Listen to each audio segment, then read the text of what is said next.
Assalamualaikum warahmatullahi wabarakatuh. Ibu Bapak yang kami hormati, tadi Pak Kabadan sudah menyampaikan terkait filosofi kebijakan terkait dengan kurikulum Merdeka. Slide selanjutnya, kurikulum Merdeka ini Ibu Bapak dirancang agar dapat meningkatkan kualitas pembelajaran dan juga dari segi karakter maupun kompetensi dasarnya. Maka terkait dengan hal ini di dalam kurikulumnya, di dalam struktur kurikulumnya kita rancang agar apa yang dilakukan oleh siswa dapat meningkatkan baik dari segi kompetensi dasarnya maupun dari segi karakternya. Slide selanjutnya. Di dalam struktur kurikulum, baik untuk pendidikan anak usia dini, pendidikan dasar, dan pendidikan menengah, ini dibagi menjadi dua kegiatan utama, yaitu pembelajaran intrakurikuler. Kegiatan pembelajaran intrakurikuler ini mengacu kepada capaian pembelajaran dan adanya proyek penguatan profil pelajar Pancasila yang merupakan kegiatan khusus yang ditujukan untuk memperkuat upaya pencapaian profil pelajar Pancasila yang mengacu kepada standar kompetensi lulusan. Jadi untuk intrakurikuler ini mengacunya langsung sebagai tujuan pembelajarannya kepada capaian pembelajaran yang sudah ditetapkan, dan untuk proyek di mana pencapaiannya dia mengacu kepada dimensi, elemen, dan sub-elemen dari profil pelajar Pancasila. Nah, di dalam dimensi dan elemen sub-elemen profil pelajar Pancasila inilah kita ingin lebih memperkuat karakter yang sudah kita elaborasi dari berbagai kompetensi, sudah kita elaborasi dari berbagai nilai-nilai karakter terkait dengan dimensi elemen, sub-elemen profil pelajar Pancasila ini. Kegiatan proyek yang dirancang Ibu Bapak ini dari segi pengelolaan waktu dilaksanakan secara fleksibel, waktunya dijumlahkan, diakumulasikan, baru nanti dibuat perencanaan pembelajaran di mana tetap waktu alokasi per tahunnya itu sesuai yang ada dalam struktur, tapi fleksibilitas dalam pengorganisasiannya, dalam pelaksanaannya itu dimungkinkan dalam pelaksanaan proyek penguatan profil pelajar Pancasila. Slide selanjutnya, untuk di dalam struktur kurikulum juga ini kita tetap menguatkan terkait peran muatan lokal. Satuan pendidikan dapat menambahkan muatan lokal yang ditetapkan daerah yang sesuai dengan karakteristik daerahnya. Nah, kalau di dalam kurikulum 2013, potensi terkait muatan lokal itu diintegrasikan ke dalam kelompok B di dalam kurikulum 2013 dalam struktur kurikulumnya, dan juga dapat dikembangkan sebagai mata pelajaran sendiri. Nah, sekarang dalam kurikulum Merdeka, muatan lokal memungkinkan untuk diintegrasikan ke dalam berbagai mata pelajaran yang ada, tetap juga dapat diintegrasikan. Jadi untuk muatan lokal, kalau di dalam kurikulum 2013 itu diintegrasikan ke dalam kelompok B di kelompok mata pelajaran kelompok B dan sebagai mata pelajaran sendiri, maka di kurikulum Merdeka ini dapat diintegrasikan ke dalam berbagai mata pelajaran. Lalu juga ada potensi untuk diintegrasikan ke dalam tema proyek penguatan profil pelajar Pancasila, di mana alokasi waktu untuk mengintegrasikan ini cukup banyak, hingga peluang bagaimana kearifan lokal, muatan-muatan lokal itu dapat dibangun di dalam pembelajaran. Slide. Nah, untuk di SMK, Ibu Bapak, di SMK ini juga di dalam penetapannya kita sudah melakukan penataan ulang spektrum keahlian. Saat ini sudah ditetapkan spektrum keahliannya ada 10 bidang keahlian dan diturunkan ke dalam 50 program keahlian. Dan kita juga sudah menetapkan konsentrasi keahliannya. Jadi ada penataan spektrum keahlian disesuaikan dengan kebutuhan saat ini. Dan saat ini pun untuk struktur kurikulumnya sudah kita siapkan juga untuk konsentrasi keahlian yang diselenggarakan untuk 3 tahun dan juga yang diselenggarakan untuk yang 4 tahun. Jadi nanti ada spektrum keahlian untuk bidang dan program keahlian yang ditetapkan di dalam Kepmennya, dan turunannya terkait dengan konsentrasi keahlian sudah kita tuangkan di dalam keputusan Kepala Badan Standar Kurikulum dan Asesmen. Slide selanjutnya. Pak Yogi, mohon izin mengingatkan waktu 15 menit lagi ya Pak. Baik, terima kasih. Untuk struktur kurikulum SMK ini sama Ibu Bapak, ada intra dan ada proyek. Selanjutnya, di mana di dalam struktur kurikulum SMK ini ada kelompok mata pelajaran umum dari sejak kelas 10 dan ada kelompok mata pelajaran kejuruan. Kelompok mata pelajaran umum ini kompetensinya sama dengan SMA. Jadi agama, Pancasila, bahasa Indonesia, PJOK, sejarah, seni, dan muatan lokal ini capaian pembelajarannya itu sama dengan SMA. Baru nanti ada kelompok kejuruan. Selanjutnya di kelas 10 ada beberapa mata pelajaran dari kelompok kejuruan, yaitu mulai dari matematika, bahasa Inggris. Nah ini matematika, bahasa Inggris, ini kita simpan di kelompok kejuruan agar nanti dalam pembelajarannya dikontekskan sesuai juga dengan program-program keahliannya. Jadi yang mungkin pariwisata, konteks matematika banyak dikaitkan dengan kepariwisataannya. Begitu pula bahasa Inggris pada saat di pariwisata, ya mungkin peristilahan, penggunaan kalimat, kata, dan bahasa Inggrisnya bisa disesuaikan dengan konteks kepariwisataannya. Lalu ini seluruh siswa akan mempelajari juga informatika dan proyek ilmu pengetahuan dan sosial, proyek IPAS. Nah, yang nanti kekhasannya untuk di SMK adanya dasar-dasar program keahlian. Nah, ini Bapak untuk di SMK ini yang perlu kami sampaikan. Untuk tahun ajaran 2021 kemarin di SMK Persatya Anggulan seluruhnya masih mengacu kepada Kepmen 476. Mulai tahun ajaran baru untuk SMK ini seluruhnya baik SMK PK maupun yang jalur mandiri akan mengacu ke kurikulum merdeka ini. Ini ada pembaharuan, terutama dasar-dasar program keahlian. Sebelumnya kemarin di SMK PK yang dijalankan tahun 2021 ajaran 2021 ini alokasi waktu untuk dasar-dasar program keahlian itu 6 jam. Nah, sekarang rata-rata 6 jam per minggu.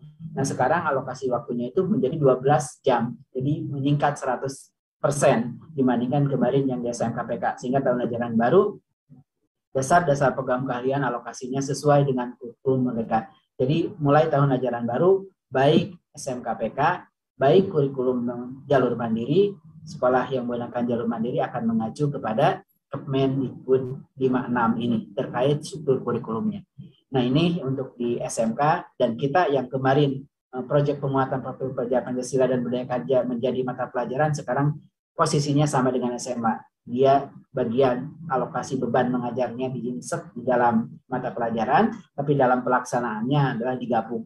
Jadi ini pembaruan untuk di SMK. Jadi yang SMK PK tahun ajaran baru akan menyesuaikan dengan struktur terbaru ini. Di kelas 11 bisa di slide selanjutnya, di kelas 11 Ibu Bapak, di kelas 11 ini nanti kelompok mata pelajaran sama, ada kelompok umum dan ada kelompok kejuruan. Slide selanjutnya, di kelompok kejuruan Ibu Bapak nanti akan mulai kalau kelas 10 mempelajari dasar-dasar program keahlian, baru di kelas 11 nanti akan mulai sesuai konsentrasi keahlian. Alokasi waktunya juga cukup banyak, dan ini juga di kelas 11 nanti siswa akan mulai belajar mata pelajaran proyek kreatif dan kewirausahaan. Lalu ada juga mata pelajaran pilihan yang dimungkinkan diambil oleh para siswa. Nah ini konsentrasi keahliannya sudah kita tetapkan, ada 128 konsentrasi keahlian yang dapat diambil oleh siswa, nanti disesuaikan. Ada konversifikasinya. Jadi kalau kemarin di kurikulum 2013 ada 146, nah ini sudah kita tata menjadi 126 sesuai juga dengan konsentrasi keahlian bidang dan programnya. Ini untuk SMK sudah kita siapkan untuk usia. Next slide. Untuk program 3 tahun dan program 4 tahun. Ini program 3 tahunnya. Next slide. Untuk kelompok umum ini, untuk kelompok kejuruan ini, nah ini alokasi waktunya ada di kelas 12 di SMK ini ada mata pelajaran PKL. Yang kebaharuannya lagi adalah di SMK ini PKL ini dihitung sebagai mata pelajaran dan tentu bisa dihitung sebagai beban mengajar guru yang alokasi waktunya cukup banyak. Next slide. Untuk program 4 tahun kelompok mata pelajaran umumnya ini sama, lalu untuk kelompok kejuruannya slide. Ini ada beberapa yang diperkuat ya, terutama memperkuat bahasa Inggris dan matematika untuk di kelas 12. Next slide. Ini Bapak ya, jadi untuk program 4 tahun nanti akan diperkuat. Nah, untuk kelompok umumnya itu tidak ada ya, tapi yang ada nanti adalah mata pelajaran kelompok kejuruan, memperkuat matematika dan bahasa Inggris, serta waktu untuk PKR lebih banyak. Dan ada juga kelompok kejuruannya ini alokasinya cukup banyak, ada 1.300 yang usia untuk yang program kita siapkan. Dan terakhir mungkin Bapak sebagai penutup sedikit menginformasikan terkait dengan kebijakan perbukuan dalam implementasi kurikulum Merdeka, karena ketahui ini perbukuan juga merupakan hal yang mungkin perlu dipertimbangkan dan mungkin juga perlu Ibu Bapak ketahui. Slide selanjutnya terkait dengan kebijakan kurikulum ini, karena kita ketahui tahun lalu kan program sekolah penggerak telah menerapkan kurikulum prototipe tahun lalu ya, sekarang menjadi kurikulum Merdeka, dan tahun ajaran baru ini kurikulum Merdeka diterapkan melalui 2 jalur, 1 jalur mandiri, 2 jalur program. Nah, jalur program melanjutkan ya, ada program sekolah penggerak dan ada program SMK Pusat Keunggulan. Dan untuk jalur mandiri ini siapapun yang silahkan yang tertarik mendaftar, tadi sudah disampaikan oleh Kakak Badan linknya dan batas waktunya. Slide selanjutnya, Ibu Bapak, terkait dengan slide selanjutnya terkait dengan buku teks pelajaran, ini yang memang perlu diketahui bahwa kita sudah menyiapkan buku, ada 453 judul yang sudah disusun yang dapat diunduh secara gratis oleh Ibu Bapak di website yang kami sediakan. Nah, khusus untuk tahun ini, slide selanjutnya, untuk tahun ini penyediaan buku dalam kurikulum Merdeka dilaksanakan melalui kebijakan pengadaan khusus dalam periode waktu tertentu, terutama untuk sekolah penggerak. Ibu Bapak didorong segera melakukan pemesanan buku ke Siplah paling lambat di 30 April. Nah, ini khusus untuk sekolah penggerak ini melalui Siplah ya, yang periodenya sudah ditentukan. Dan untuk yang pelaksana sekolah secara jalur mandiri, ini selain tadi dapat memesan melalui Siplah paling lambatnya 10 Mei, juga nanti akan ada mekanisme melalui HET. Nah, kalau HET, nama penerbitnya siapapun boleh, tapi ada harga eceran tertinggi yang sudah ditentukan sesuai dengan zonasi sekolahnya. Jadi nanti ada HET. Jadi 2 jalur ini yang bisa dilakukan. Jadi sekolah nanti memesan bukunya menggunakan dana BOS ya, dana baik untuk sekolah penggerak SMKPK menggunakan BOS kinerja, kalau untuk yang jalur mandiri menggunakan BOS reguler. Slide selanjutnya. Nah, ini penyediaan buku ya Ibu Bapak sudah disiapkan, dikembangkan ya versi digitalnya. Jadi kalau belum tersedia versi cetaknya dan ingin cepat memperoleh, untuk kelas 10 sudah kita simpan di website buku.kemdikbud.go.id. Jadi saat ini sudah Ibu Bapak lihat dulu, bisa download semuanya dengan mudah di website buku.kemdikbud.go.id. Di sana sudah kita simpan ya untuk yang di kelas 10. Nah, kelas 11 nanti di bulan Mei mungkin di atas tanggal 10 juga sudah tersedia untuk kelas 11. Kelas 11. Next slide. Next slide. Nah, ini penyediaan sebelumnya. Kembali sebelum. Ini penyediaan buku dalam implementasi kurikulum Merdeka. Jadi penyedia mendaftar melalui laman CB. Ini penyedia mengisi form ya, menyediakan, menyetujui, menampilkan identitas penyedia dan lain-lain. Lalu setelah itu penyedia terverifikasi diberikan akses untuk mengambil file ke pusat perbukuan, dan penyedia nantinya bersiap untuk mencetak buku sesuai dengan spesifikasi teknis yang ditentukan.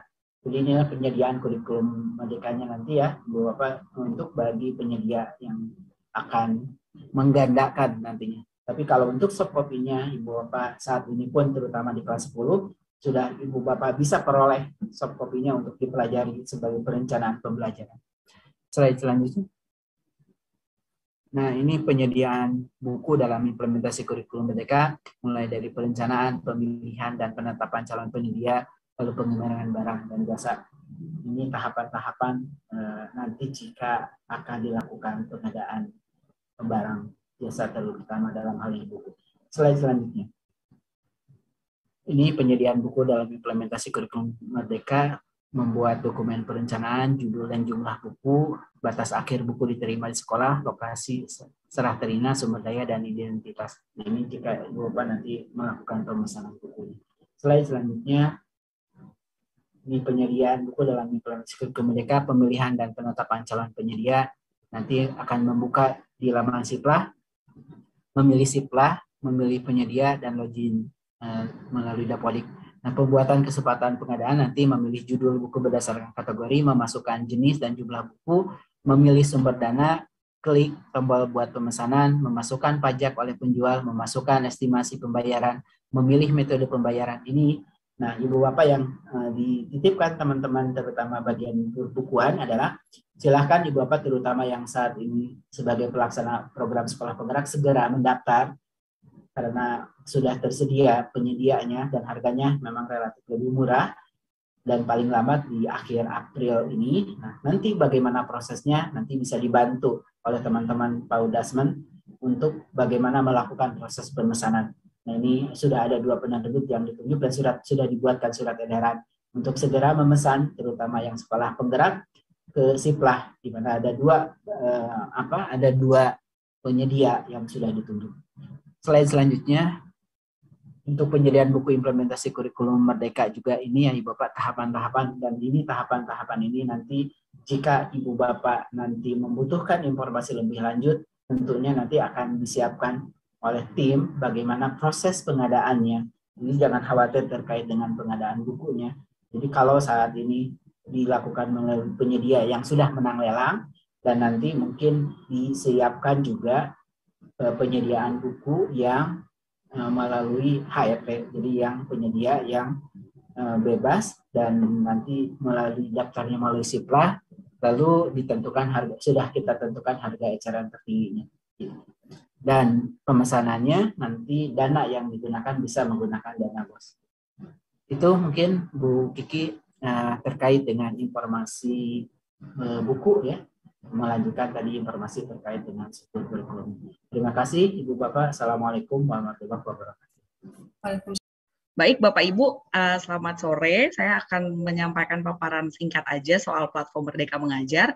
Struktur paparannya sendiri sore hari ini saya akan terangkan dulu, ceritakan dulu gitu ya platform Merdeka Mengajar secara umum.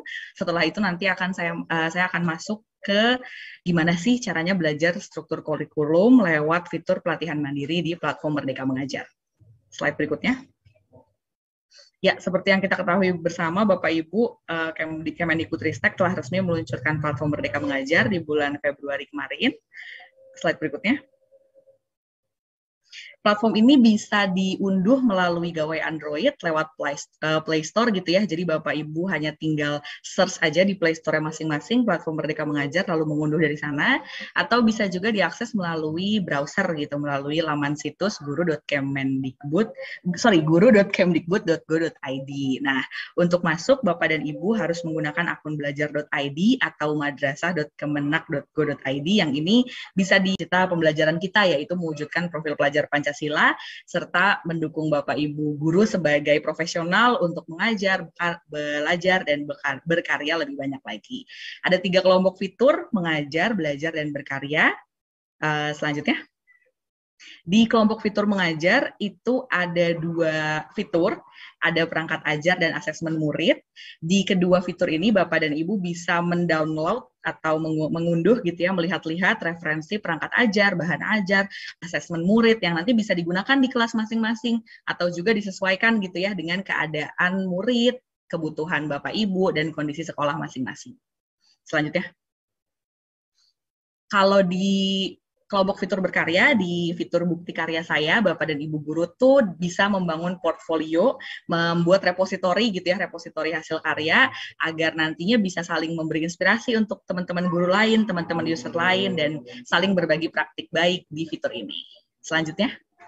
Ini adalah kelompok fitur belajar. Di dalamnya ada fitur pelatihan mandiri dan fitur video inspirasi. Jadi kalau saya akan mulai dulu di video inspirasi gitu ya. Kalau di video inspirasi sendiri, ini isinya adalah kumpulan video-video terkurasi. Kalau misalnya Bapak dan Ibu guru mau mencari inspirasi gitu ya, seperti namanya, untuk mengembangkan diri atau untuk mengajar. Jadi video inspirasi juga bisa diakses oleh Bapak Ibu melalui fitur non-login, artinya nggak perlu login dulu menggunakan akun apapun, ini bisa nonton video inspirasi. Sementara kalau pelatihan mandiri, ini bentuknya kayak micro-learning gitu Bapak Ibu, jadi kayak materi pelatihan yang bisa diakses secara daring, yang tujuannya adalah memberikan kesempatan yang setara bagi Bapak Ibu guru untuk terus belajar, mengembangkan kompetensi kapanpun, dimanapun, nggak perlu nunggu undangan, nggak perlu berangkat ke tempat pelatihan, kayak gitu. Jadi bisa belajar kapan saja sesuai dengan kebutuhan. Selanjutnya. Ini alur belajarnya gitu ya di pelatihan mandiri. Kalau nanti Bapak Ibu udah cobain download platform Merdeka Mengajar, lalu buka topik pelatihan, nanti akan memilih juga di dalam satu topik itu ada beberapa modul pelatihan. Nanti kalau misalnya sudah selesai menyelesaikan konten di dalam modul pelatihan, Bapak dan Ibu akan diminta untuk mengerjakan post-test gitu atau latihan pemahaman. Di dalam fitur juga ada cerita reflektif di mana Bapak dan Ibu bisa membagikan refleksi belajarnya, karena yang seperti kita ketahui bersama, proses refleksi belajar tuh salah satu proses belajar untuk menjadi long life learner atau pembelajar sepanjang hayat gitu ya. Jadi kita refleksi bareng-bareng di platform Merdeka Mengajar. Lalu yang terakhir ada aksi nyata. Apa itu aksi nyata? Bisa di slide berikutnya. Ini contohnya aksi nyata Bapak Ibu. Jadi aksi nyata ini lebih seperti tugas project gitu ya. Setelah belajar satu topik di pelatihan mandiri itu lalu gimana mengimplementasikannya, lalu gimana supaya teman-teman di sekolah, teman-teman di satuan pendidikan bisa ikut belajar. Nah, salah satunya dengan aksi nyata ini. Jadi mengimplementasikan apa yang sudah dipelajari di topik pelatihan mandiri dengan pilihan-pilihan aksi nyata yang disediakan di setiap topiknya. Selanjutnya. Ini tadi untuk contoh video inspirasinya ya Bapak Ibu, bisa silakan dipilih aja video-video terkurasi yang bisa membantu Bapak Ibu belajar, membantu Bapak Ibu mengajar. Selanjutnya. Nah, ini saya akan mulai masuk gimana sih kalau misalnya mau belajar kurikulum Merdeka secara mandiri. Itu yang pertama, nanti kalau misalnya sudah download platform Merdeka Mengajar, di bagian beranda, di bagian bawah itu yang dilingkari kotak kuning, itu ada informasi seputar kurikulum Merdeka. Jadi bisa dibaca di sana untuk pertanyaan-pertanyaan dan jawaban-jawaban yang banyak ditanyakan, itu sudah ada jawabannya di sana. Lalu yang kedua bisa menonton video inspirasi yang berjudul Kurikulum Merdeka sebagai awalan gitu ya, mengetahui apa sih kurikulum Merdeka ini secara umum. Nah, kalau misalnya mau masuk lebih intens, mau belajar lebih intens soal kurikulum Merdeka, Bapak dan Ibu bisa masuk ke pelatihan mandiri. Ada 7 topik yang dapat dipilih oleh Bapak dan Ibu. Ada di layar ya, Merdeka Belajar, kurikulum, perencanaan pembelajaran, asesmen, penyesuaian pembelajaran, profil pelajar Pancasila, serta proyek penguatan.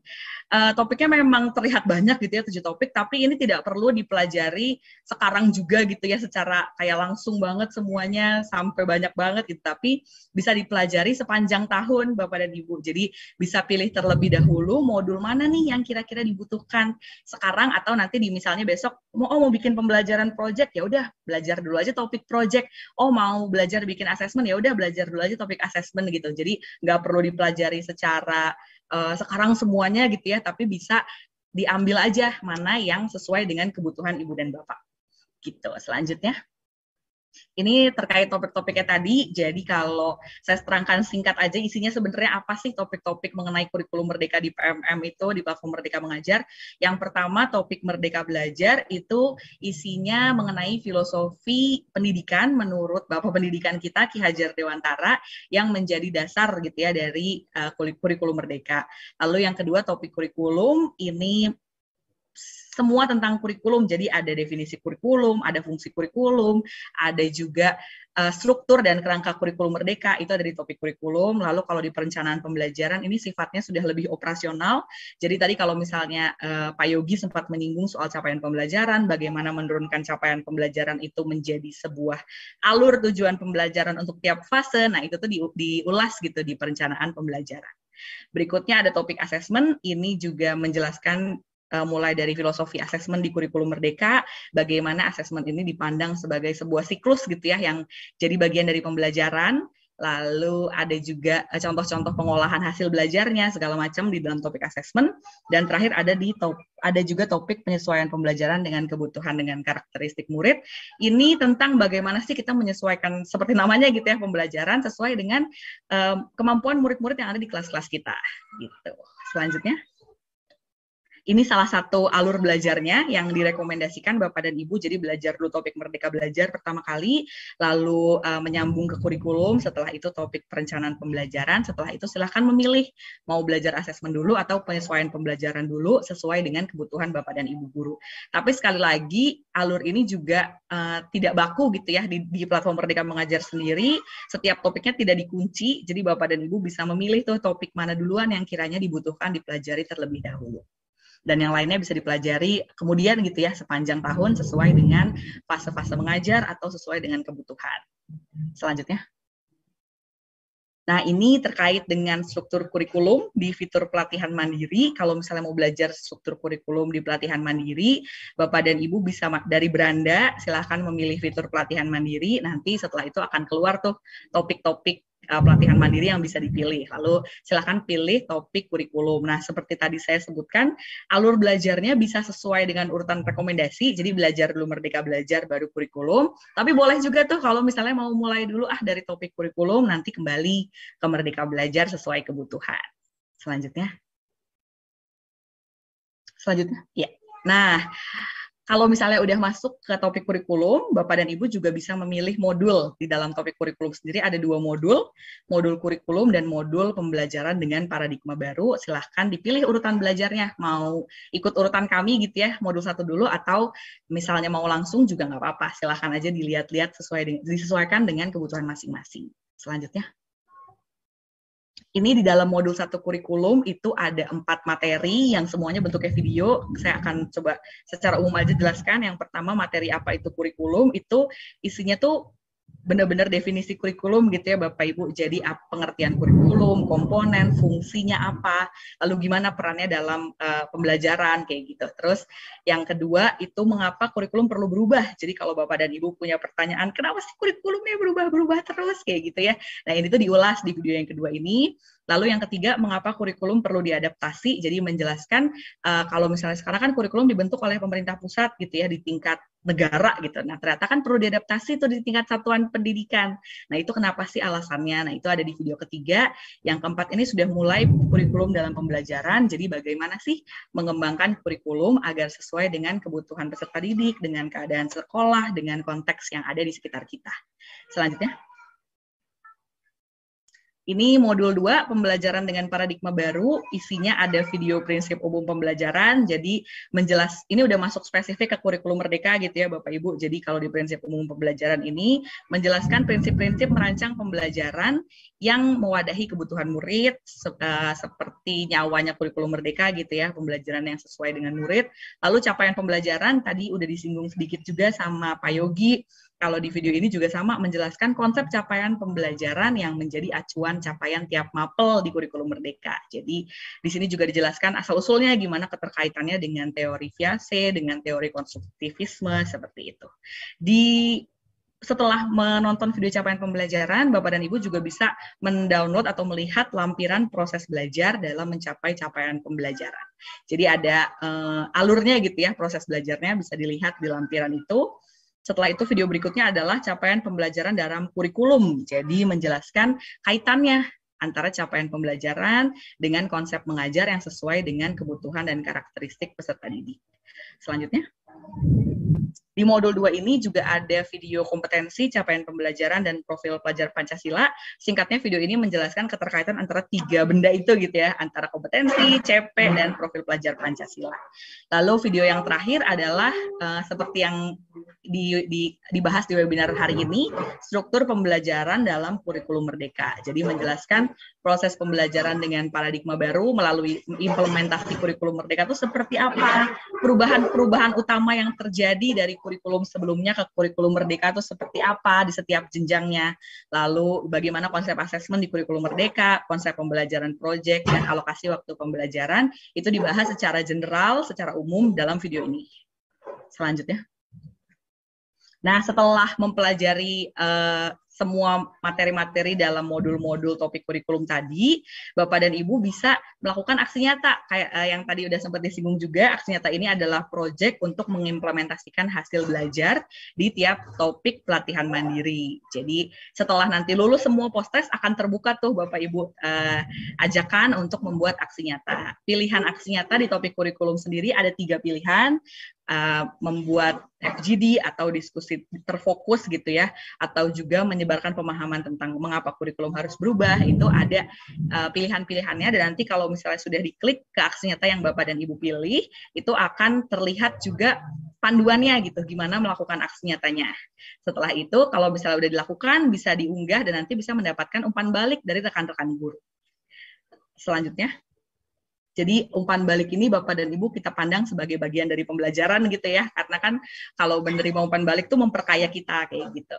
Bapak dan Ibu juga selain menerima umpan balik, Bapak dan Ibu juga bisa memberi umpan balik dengan cara mempelajari aksi nyata rekan-rekan guru lain, terus memberikan saran, masukan, ataupun juga apresiasi yang kami percaya itu membantu juga proses belajar kita semua gitu kan, dengan sama-sama memberi dan menerima umpan balik. Ini ada contoh aksi nyata topik kurikulum yang sudah diunggah oleh rekan-rekan guru di PMM di platform Merdeka Mengajar gitu ya. Jadi ada yang menyebarkan pemahaman kenapa sih kurikulum itu harus berubah ke murid-muridnya baik secara daring maupun luring. Ada juga yang berdiskusi dengan rekan-rekan guru.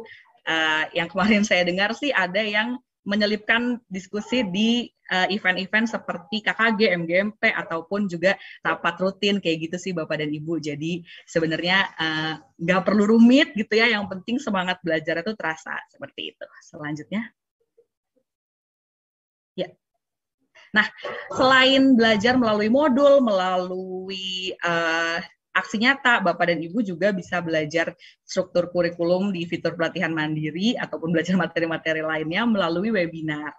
Jadi konsepnya webinar pelatihan mandiri ini, kalau misalnya belajar di pelatihan mandiri sendiri, nonton video sendirian, ngerjain post-test sendirian, kalau di webinar ini tuh Bapak dan Ibu akan bertemu dengan Bapak dan Ibu guru lain yang juga udah belajar topik yang sama. Jadi bisa didiskusikan tuh apa yang dipelajari, apa yang masih bingung. Konsep webinar ini sendiri kita mencoba untuk menghadirkan konsep kelas Merdeka Belajar. Jadi dalam webinarnya Bapak dan Ibu akan berdiskusi bersama rekan guru dan nanti ada ahli atau expert yang akan menjadi fasilitatornya gitu. Jadi konsep kelas Merdeka Belajar di mana gurunya tuh menjadi fasilitator, murid-murid yang belajar itu tuh coba diterapkan di sini. Jadi nggak satu arah tapi lebih ke diskusi, lebih ke belajar dari sesama rekan guru seperti itu. Untuk webinarnya sendiri sekarang sedang berjalan rangkaian webinar topik Merdeka Belajar. Kita akan mulai webinar pelatihan mandiri dengan topik kurikulum di bulan depan. Seperti itu. Selanjutnya. Oh iya, sama tambahannya lagi untuk mengikuti webinar di platform Merdeka Mengajar, khusus untuk webinar pelatihan mandiri, Ibu dan Bapak memang harus belajar dulu gitu ya di modulnya. Jadi nanti ketika hadir di webinar tuh udah dapat gambaran kira-kira apa yang mau didiskusikan, apa yang mau ditanyakan, seperti itu. Selanjutnya. Udah selesai, ini adalah link tautan-tautannya terkait dengan tautan penting berkaitan dengan platform Merdeka Mengajar. Bapak dan Ibu nanti bisa mencatat atau nanti paparannya juga bisa diberikan. Gitu. Selanjutnya. Sudah selesai Bapak dan Ibu, kita tunggu pokoknya belajar bersama di platform Merdeka Mengajar, di webinar, di modul, di aksi nyata. Nggak sabar nunggu aksi nyata Bapak dan Ibu, dan nggak sabar juga dengar cerita-cerita Bapak dan Ibu berbagi pengalamannya belajar di platform Merdeka Mengajar. Terima kasih, saya kembalikan ke Bu Kiki.